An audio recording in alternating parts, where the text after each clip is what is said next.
doing that. It makes me happy. I know. You're like the kid in a toy store pressing all the buttons. Like I have buttons here. I want to push the button.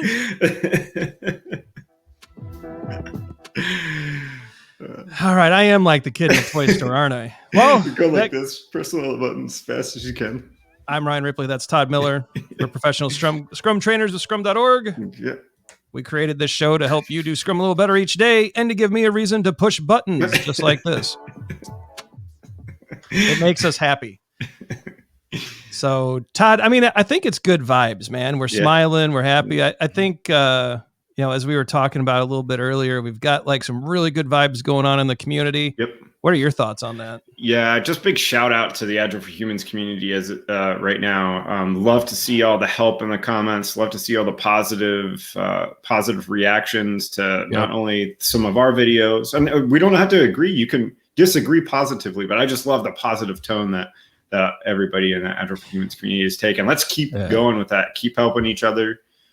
Keep telling us if you don't agree with something we said. We're totally cool with that, but do it professionally. I love you it. all have been. They're doing great. And even when they disagree, they're like, hey, what do you think about this? And we come back, and sometimes we do a follow-up video because, hey, guess what? Todd and I, we can be wrong. Yeah, I know. And it happens quite often. Been a lot, but yeah. But also seeing you answer each other's questions, it's just awesome. And so it's really appreciate it. We've got the best community on the planet here, and we just want to keep that up. So keep on keeping on, Scrum on. Today, we got a quick question for you. Who writes the user stories on a Scrum team? This is a controversial topic, right? Because I know that this has been siloed and this has been controlled. And so, Todd, I'll give you first crack at this. Who's the user story author on your Scrum teams? So let's just right out of the gate say that user stories are complementary to Scrum. They're a complementary practice in Scrum. Yep. They're one quite a few people and organizations have adopted within Scrum, but not required. Scrum does not require you to use user stories. Who writes them? Anybody. But the reality is the product owner is accountable for a product backlog. Right? They're accountable for the product backlog. However, that doesn't mean they can't delegate the responsibilities. I feel like they shouldn't be the only person. And I've seen some pretty bad blog articles out there saying that the product owner is the only person that should write a product. Let's call it product backlog items. That's just not true. Nope. It's not true, Todd. I could not agree more with you. It's first, I love the fact that you start off with, you don't have to write user stories at all. You can write whatever product backlog item kind of thing you want to do, right? So work with your product owner, work with your stakeholders. If user stories aren't right for you, do something different. But if you are using user stories, anyone can write them. I love it when developers write up tech debt type of user stories and try to tie a little business value to it and throw it on the product backlog. Love it when I remember the situation so clearly. I had a product owner come and say, Ryan, you're not going to believe this. I'm like, what? What am I not going to believe? What have I not seen? A stakeholder just put a product backlog item on the product backlog. What should I do? Refine it, order it, read it, thank them, go visit with them, talk about it. It's a placeholder for a conversation. Like, why are you upset? Well, I'm the only one who's supposed to do that. No. You are accountable for the product backlog. But if you can actually get a stakeholder to participate at that kind of level, to put an idea out there for you to look at, it's amazing. Right? Just because I put a product backlog item on a product backlog, me as not the product owner, let's say I'm a stakeholder, you as the product owner can leave that at the very bottom, never to be ordered high. You can delete it. You can refine it.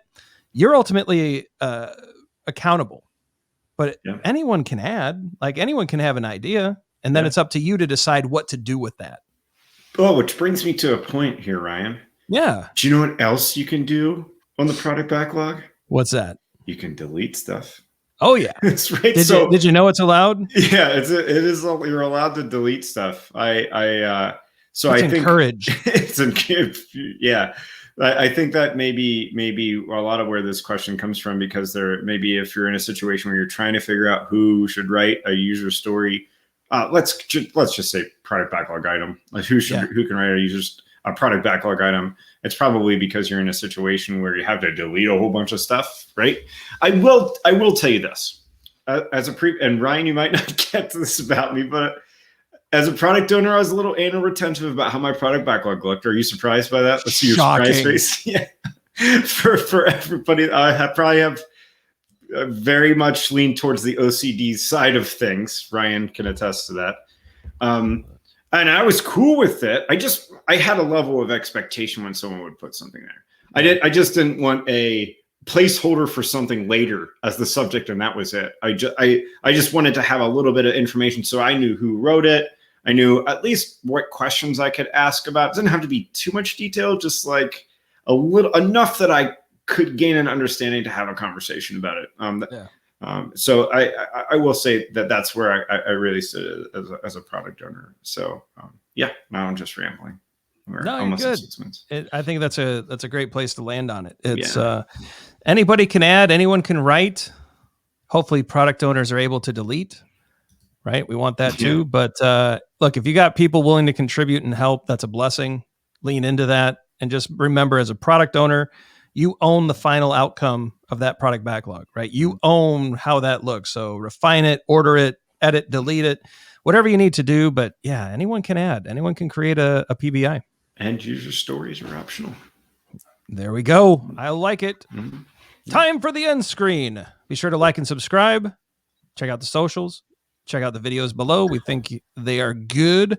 Hopefully you're watching the backlog of Your Daily Scrums and our other shows. We just launched a new episode of Fixing Your Agile Coaching. I think it was a good one. Hope you like it too. Let us know in the comments. Put your questions out there. Maybe it'll turn into a future video. I'll tell you what, though. I think that's it for today. We hope it was helpful. We hope you have a great day scrumming. You get some good value out the door. For Todd Miller, I'm Ryan Ripley. We'll see you next week. See you, everybody.